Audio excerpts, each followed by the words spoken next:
gendang di Palu, ada orang yang nak melancarkan perang, kita siap dan lawan.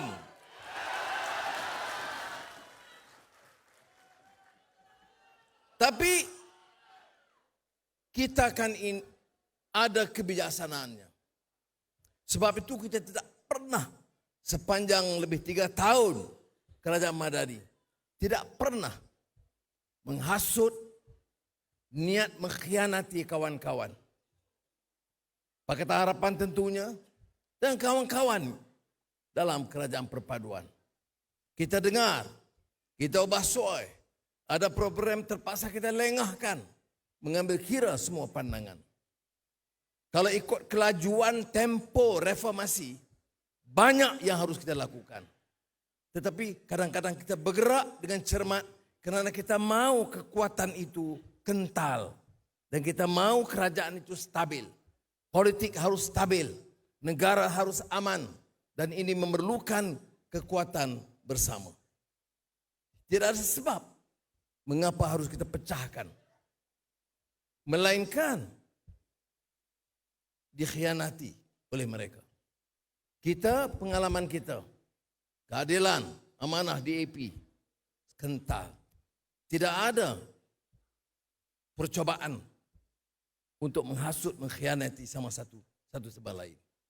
Apakah ada percobaan orang membisikkan kepada saya 1-2 perkara? Ada. Tetapi tidak mungkin menggugat semangat perpaduan dalam Pakatan Harapan. Dan keduanya dalam rakan-rakan, di kalangan rakan-rakan kita. Bukan saja Kerajaan Perpaduan Indo. Dengan negeri-negeri yang dikuasai oleh UMNO Barisan Nasional. GPS, GRS. Saya mengambil pendekatan yang sangat lunak. Malah seperti mana disebut oleh Muhammad Sabu. Negeri-negeri yang dikuasai oleh pembangkang pun. Saya gunakan peraturan dan semangat perlembagaan menunaikan janji kita. Tapi ini tidak bermakna kita lemah. Ada orang membaca ini sebagai petanda kita ini lemah. Apalagi bila ada desas-desus ke arah itu. Saya nak beri mesej yang jelas pada hari ini. Kita berjuang puluhan tahun berdasarkan prinsip. Kalaupun kita mengambil pendekatan yang hikmah, berunding dengan baik, tidak menegur dan menyergah mereka secara terbuka, kerana kita faham maksud bil hikmah itu. Tapi jangan salah baca. Jangan salah faham. Jangan ugut dan ada tindakan ke arah pengkhianatan. Sebab itu saya setuju dengan saranan. Kalau betul mereka merasakan sudah sampai masanya di negeri-negeri, ya, mula di Johor. Kita sambung di Negeri Sembilan. Dan saya renung, kalau benar, mungkin saya fikirkan kita lempar biar rakyat memutuskan keseluruhannya.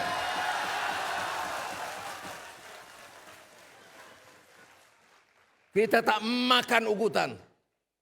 Pukul, sudah kena pukul. Penjara, sudah. Nak ugut oleh budak-budak? Oh, no way.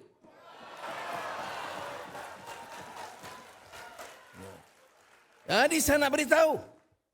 Dan mungkin saya dipanggil kawan-kawan dengan pimpinan Kerajaan Perpaduan yang memutuskan bila pilihan raya saya.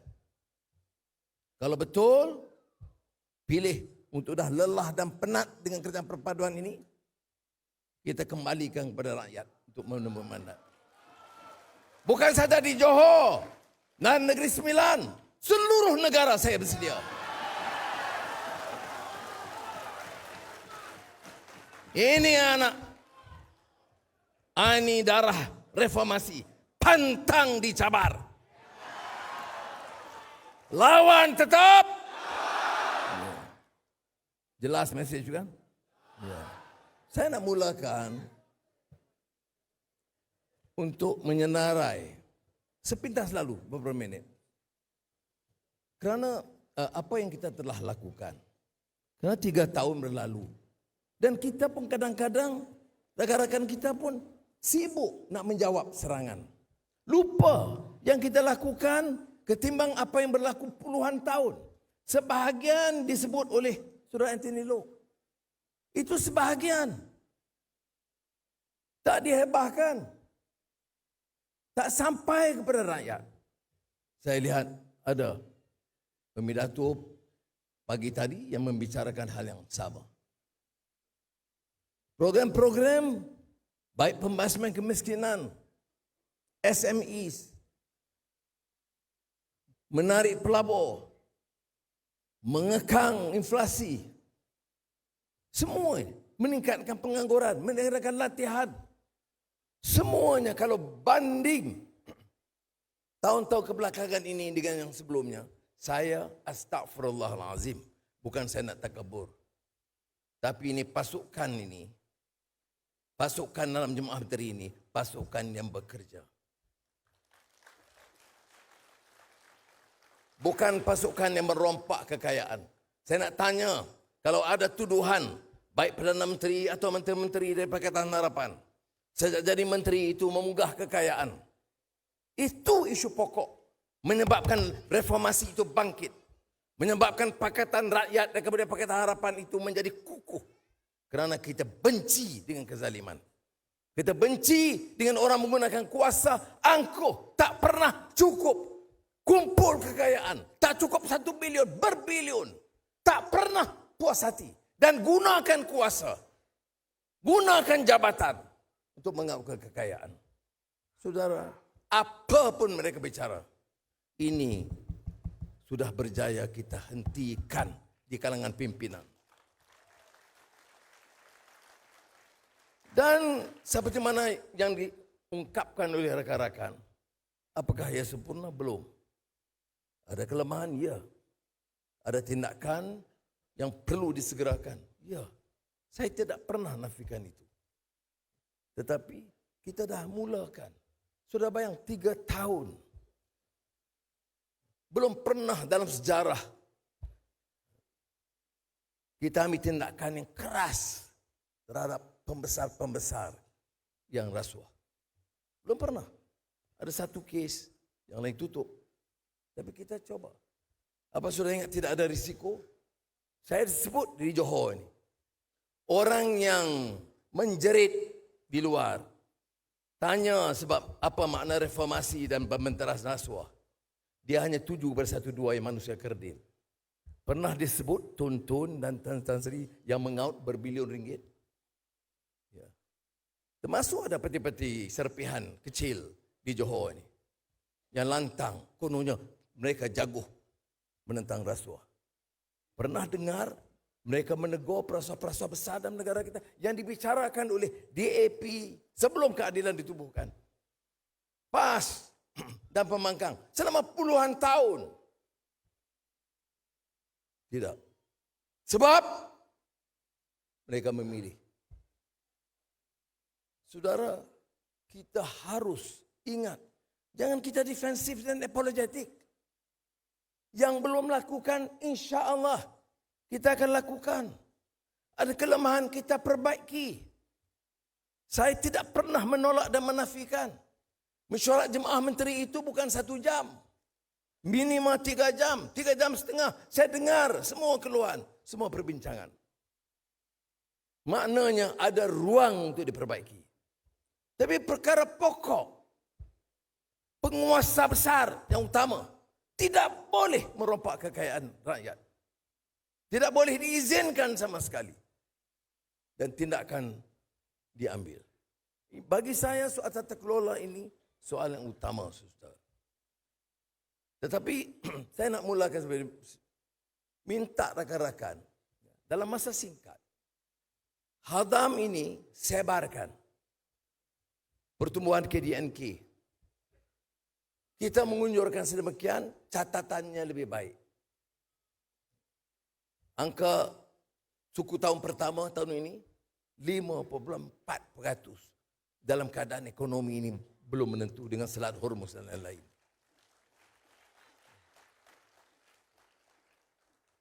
pelaburan tertinggi dalam sejarah. Terima kasih juga Zafrul. Ya. Dan ini sebagian sudah tahu, tapi kita sibuk diserang oleh mereka. Yang kan saya juga singgung. Tapi hal-hal ini yang harus ditentukan. Pengangguran rendah, inflasi rendah.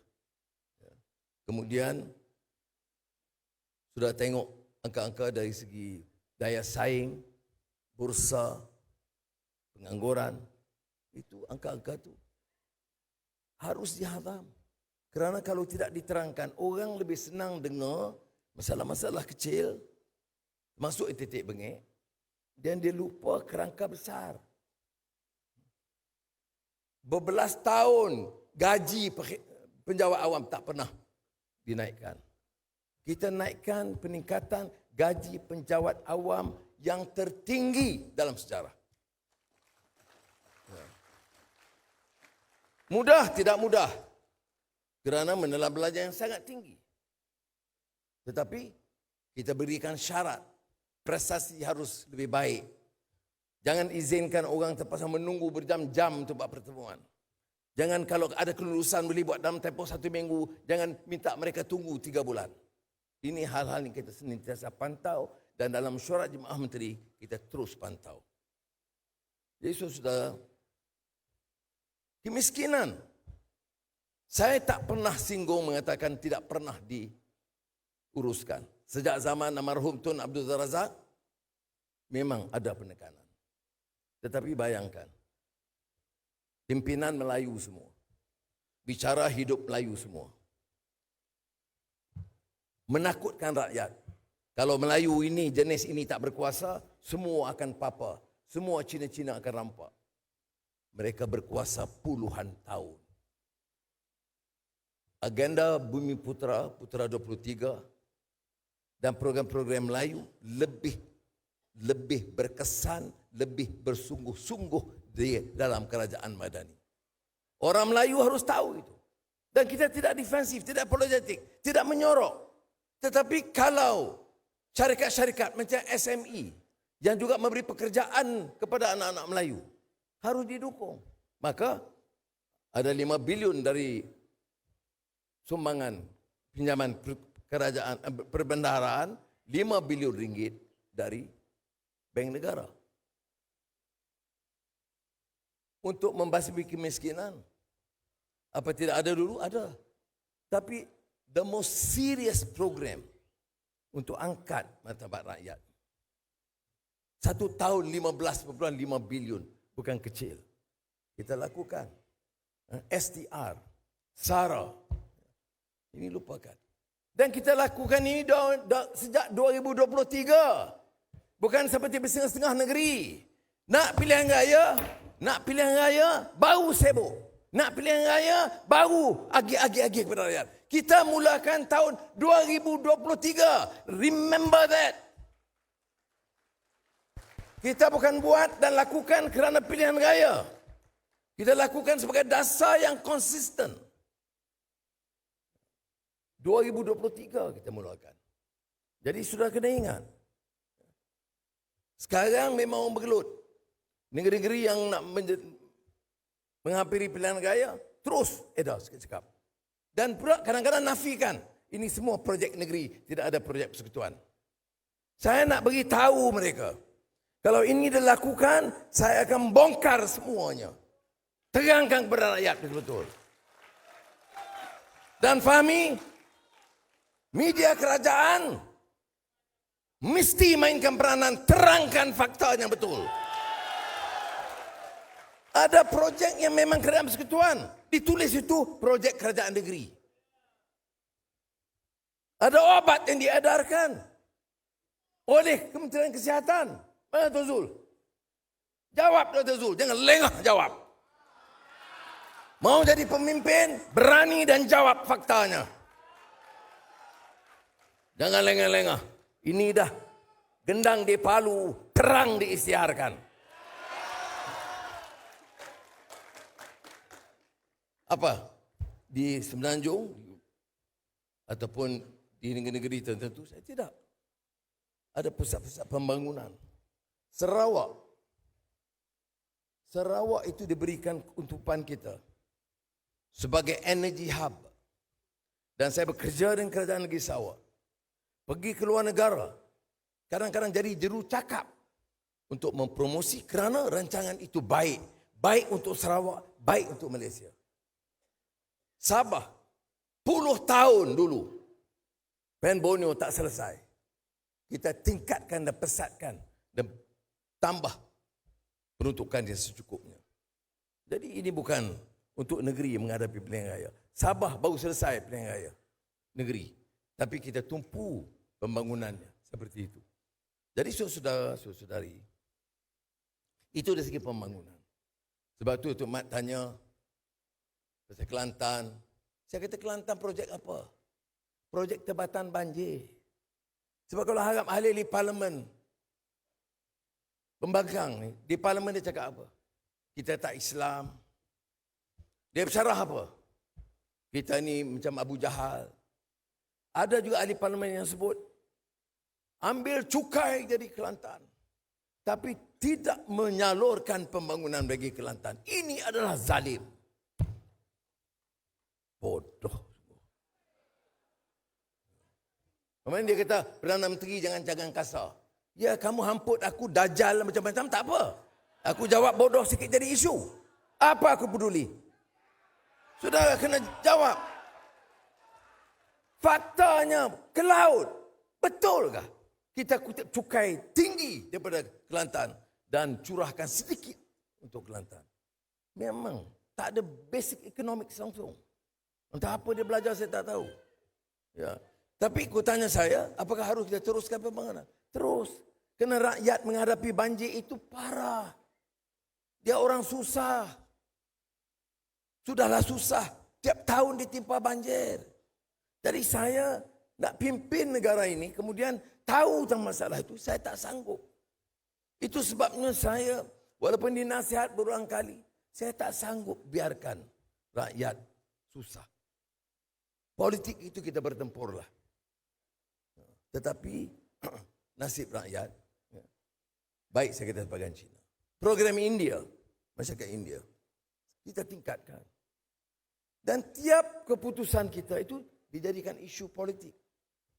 Baru ini kita himpunkan anak-anak India untuk bagi kemudahan-kemudahan komputer dan sebagainya. Pun dihebahkan sebagai tolong India saja, tak tolong Melayu. Kita tolong Melayu lemara, jadi masalah juga. Itu yang dia sebut tadi. Polemik kita ini kadang-kadang tak habis-habis macam polemik 50-an. Ya. Jadi, sebab itu kita harus berani, saudara. Saya aneh. Kita kena harus berani menghadapi. Kita umumkan matrikulasi. Yang 10A harus otomatik diberi tempat. Ini satu khianat kepada orang Melayu. Sudah kata, anak Melayu ke Iban, ke Cina, ke India, yang dapat 10A itu, bagilah kepada dia. Apalah ruginya kita. Kalau ada anak Melayu yang miskin, Bumi Putra, dari Kapit ke Manik Urai ke, kita bantulah. Kalau tak cukup, kita berilah program pra-universiti supaya dia dapat persiapan. Tapi jangan kita guna politik hasut ini. Yang baru-baru ini, Saudara Luke sebut tadi tentang UEC. Kan satu pembohongan yang nyata. UEC itu sudah kita tahu, jelas diputuskan oleh Pakatan Rakyat. Dipersetujui oleh PAS, bersatu semua. Tapi sekarang heboh. Saya dengar dari Jasin. Jemaah Menteri. Melayu ada di situ. Khianat pada bangsa kita. Ya Allah. Dia duduk di mana? Di benua mana? Ya. Pandai. Saya tidak mau panjangkan soal UEC kerana sudah tahu. Dulu, saya sebut dalam ucapan saya pada Hari Guru. Saya kata kalau dulu, memang susah saya nak bagi. Saya sendiri pun kurang setuju. Kerana kerasnya sikap setengah sekolah Cina. Tak ada SPM, tak ada pengiktirafan. Dan sentimen itu nampak kurang positif terhadap perkembangan bahasa kebangsaan sebagai bahasa rasmi. Itu bila 50 tahun dulu, 40 tahun dulu. Sekarang, lebih 80% ambil SPM. Dan syarat kita, mesti kepujian bahasa Melayu, lulus sejarah Malaysia. Dan kalau dia terima, bagilah laluan. Kita minta dia kerjasama. Dan dia beri kerjasama. Kita bagilah sedikit kelonggaran. Apa khianat soal dasar bahasa? Khianat dasar pendidikan kebangsaan. Dia menguasai bahasa Malaysia dan sejarah. Kadang-kadang lebih pintar daripada anak-anak yang lain. Itu pun kursus-kursus tertentu. Kita tak hadkan kepada kursus bahasa saja. Nanti saya beritahu Menteri Pendidikan Tinggi. Keputusan Jemaah Menteri adalah untuk memberikan ruang kepada beberapa kursus tambahan. Dan tentunya prosesnya melalui Senate University. Kita tak boleh langgar. Tetapi dasar yang jelas. Kerana Senate University itu juga, atau Majlis Universiti itu dilantik oleh kerajaan. Dan kita tidak mengkhianati dasar pendidikan kebangsaan. Jadi ini bahaya polemik begini, saudara. Dia tak akan bercakap tentang pembangunan ekonomi. Dia akan bawa masalah-masalah sentimen ini. Jadi kita harus jawab dengan tegas. Tak payah defensif. Apa nak defensif? Apa ini muka-muka ini pejuang bahasa ke? Berapa lama dah? 70 tahun mereka bincang soal yang sama. Apa program peningkatan, pemantapan penguasaan bahasa begitu baik di bawah mereka? Tidak juga. Begitu juga soal Islam. Kita lakukan yang pada hemat saya di Kementerian Pendidikan, di JAKIM, lebih baik. Tapi bukan untuk mengajar permusuhan. Bukan untuk melaga-lagakan antara kaum. Sampai bila kita nak jadi rakyat Malaysia yang matang? Oh, kalau cakap macam tu, saya ikut DAP. Apa? Ini masalah mereka. Mereka ingat kita tu macam mereka. Saya tak ada nak apologetic. Yes, I work with the DAP. So what? Di mana yang saya gadai prinsip Melayu? Di mana yang DAP tuntut supaya khianat bahasa atau dasar ekonomi atau usaha membantu Melayu? Malah saya sebut Putra 23 bila kita bincang dalam kabinet. Dan juga menetapkan satu kawasan 50 ekar di Kuala Lumpur sebagai reserve Melayu, sebagai bagi message. Lok ada tanya, tapi tidak ada bantahan, saudara. Orang Melayu tunjuklah appreciation. You have friends and colleagues yang empathize dengan kita, yang faham sentimen masyarakat Melayu, yang mahu bertolak ansur. Jadi kita tolak ansur lah sedikit. Ya. Jangan kita dengar, Sultan. Tadi disinggung tentang Johor. Saya tak mahu ulang lagi kerana projek-projek besar. Bukan kerana kita pro Johor, kerana pro pembangunan. Johor salah satu negeri yang punya projek terbesar di Malaysia ini, yang baru.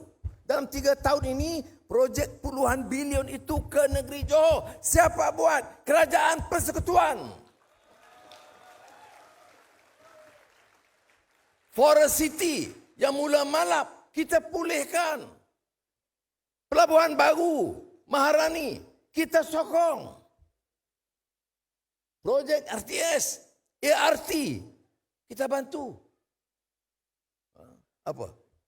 Sudah ingat boleh lakukan tanpa kerjasama, tanpa keputusan Kerajaan Persekutuan? Tak boleh. Menterinya Cina. Dan Cina DAP. Bagilah penghargaan sikit.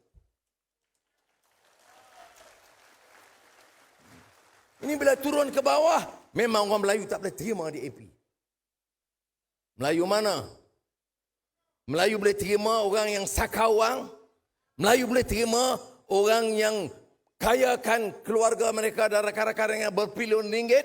Melayu boleh terima orang yang sakau berbilion-bilion, dihukum, kemudian diangkat lagi. Melayu mana? Kita nak Melayu yang bermaruah.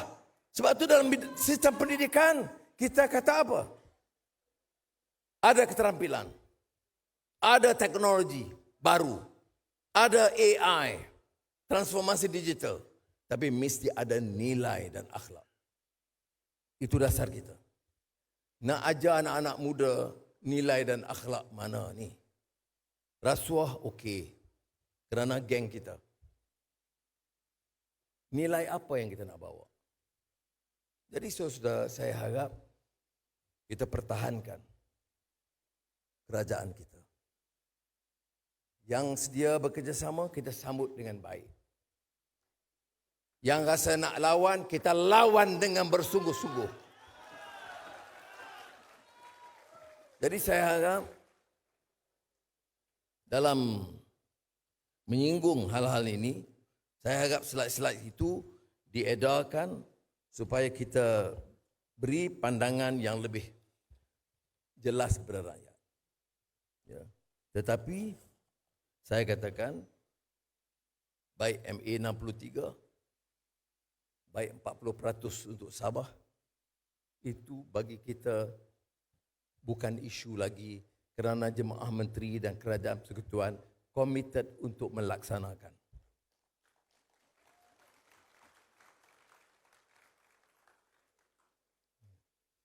Harga barang betul ada masalah dan tiap minggu kita ada mesyuarat untuk cuba hadapi. Tapi saudara kena terang. Negara mana ada harga minyak macam RON 95? Brunei saja. Negara Arab pengeluar minyak pun dah naikkan harga minyak.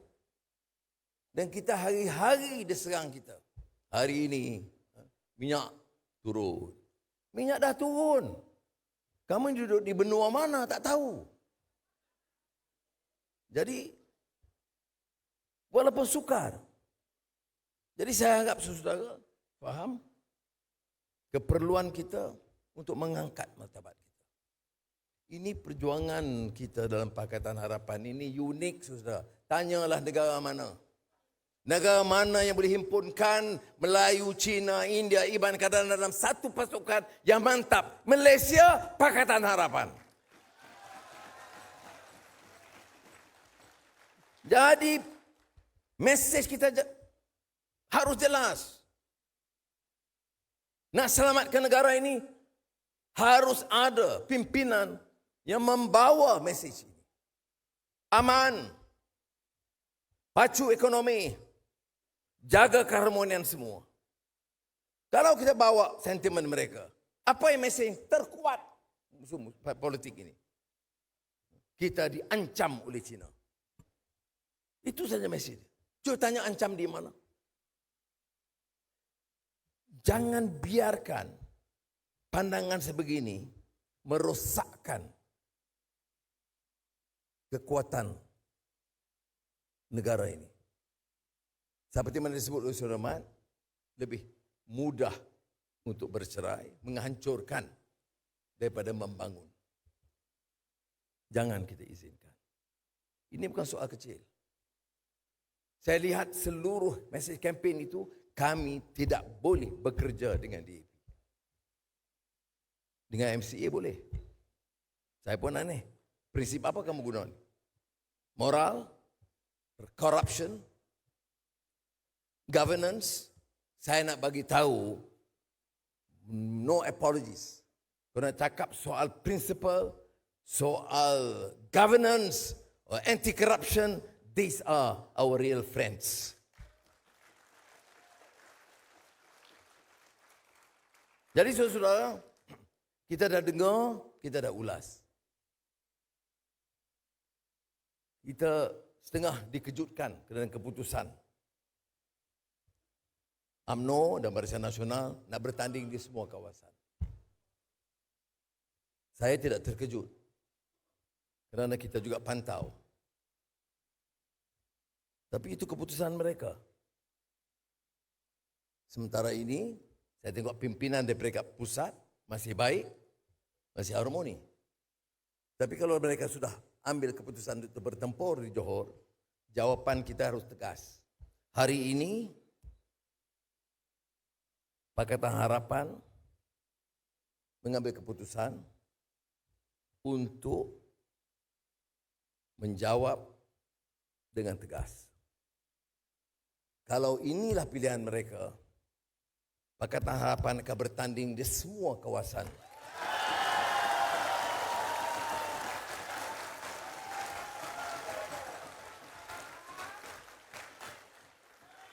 Di Negeri Sembilan, amin. Semua kawasan.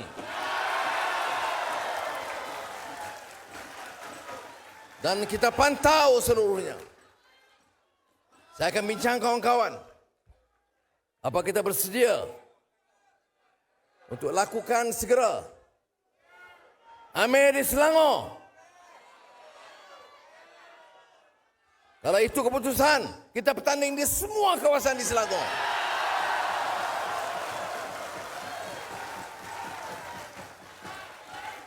Ciao, Pulau Pinang. Mana jauh? Ya. Boleh, semua kawasan Pulau Pinang.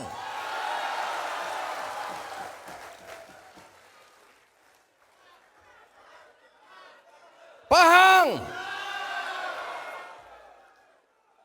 Semua kawasan Pahang. Dan berikutnya. Tapi saya sebut tadi. Kalau mereka yang mula melanggar, kita jawab dengan tegas. Kalau mereka berunding dengan baik, kita kani orang baik. Dan sabar. Dan bijak. Dan mau selamatkan negara ini. Apa dia kekuatan negara ini? Political stability. Politik yang stabil. Yang bawa. Tapi kalau dah kita ikhtiar begini, saudara Datuk Mat Sabu kata itu betul. Saya sabar sebaik-baiknya. Saya tahu Menteri Besar tu ke, ahli parlimen tu, maki hamun saya tu yang memang tak termasuk akal. Tapi kalau dia jumpa saya dengan baik, saya sambut dengan baik. Saya dilatih begitu rupa. Tetapi kalau kamu pilih untuk bertempur, apa pilihan kita? Malah dalam tempoh terdekat saya akan panggil pimpinan Pakatan Harapan untuk berunding. Bukan saja di negeri ini, malah kita harus berfikir serius. Kalau inilah cara kita memperkotak-katikkan dan meretakkan hubungan dalam kerajaan, apakah mungkin kita pilih untuk mengadakan pilihan raya umum seluruh negara?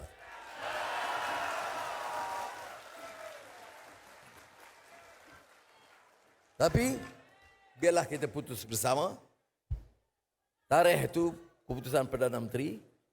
Tapi saya ini harus dengar nasihat dan kawan-kawan. Tetapi yang pentingnya di Johor sudah diumumkan. Di Negeri Sembilan ada 2 negeri ini almost certain kita lawan semuanya.